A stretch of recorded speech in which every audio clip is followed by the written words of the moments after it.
Pour 2018, notre principale conviction est que les marchés actions vont continuer de monter et que nous n'avons pas terminé cette phase d'expansion des indices actions. Il y a 3 raisons fondamentales pour cela. Premièrement, la croissance économique est au rendez-vous, elle est solide, synchronisée, et donc les profits des entreprises vont continuer de monter. Deuxièmement, l'environnement de taux d'intérêt va rester anodin pour les actions. On ne devrait pas connaître de fortes hausses des taux et les politiques monétaires, notamment aux États-Unis, vont être normalisées tranquillement, avec modération. Troisième argument, les marchés actions ne sont pas très chers sur le plan de la valorisation. Compte tenu du faible niveau des taux d'intérêt, les actions restent le placement de référence. Donc au total, les actions vont continuer de monter et les bourses ne sont pas encore à leur point final le plus haut. Néanmoins, pour le court terme, nous attendons davantage de volatilité. Les marchés ont monté de manière très uniforme ces derniers mois. Et il nous semble que le marché doit douter un petit peu en générant un peu de volatilité, de manière à se rapprocher des moyennes mobiles à 200 jours pour dégonfler cette situation de surachat. Donc nous sommes positifs sur les actions à moyen terme, mais nous restons neutres pour le court terme. Nous pensons que la Fed va continuer son mouvement de resserrement progressif des taux.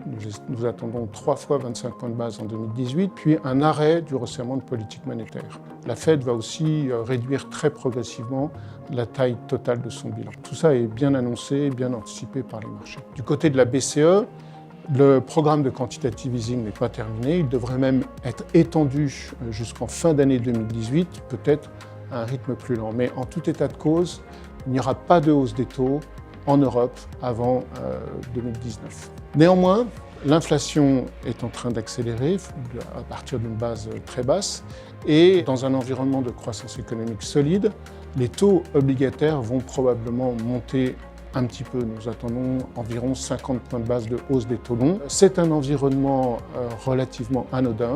Et cela veut dire aussi qu'en termes de classe d'actifs, les obligations vont délivrer des rentabilités très faibles en 2018.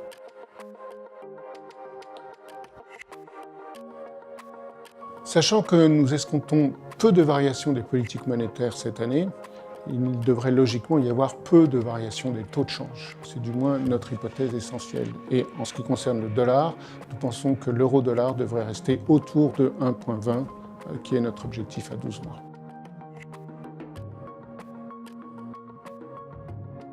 Comme notre principale recommandation est d'avoir des portefeuilles plutôt risqués, nous insistons en ce début 2018 sur la nécessité de diversifier ses paris autant que possible, c'est-à-dire de ne pas mettre tous ses œufs dans le même panier.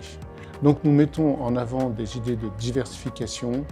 L'or, par exemple, c'est un bon moyen de se couvrir contre le risque géopolitique ou le risque de volatilité, mais également l'immobilier en direct ou des placements alternatifs dans des hedge funds qui permettent, via des stratégies global macro ou event driven, de profiter de l'environnement de fin de cycle que nous connaissons à l'heure actuelle.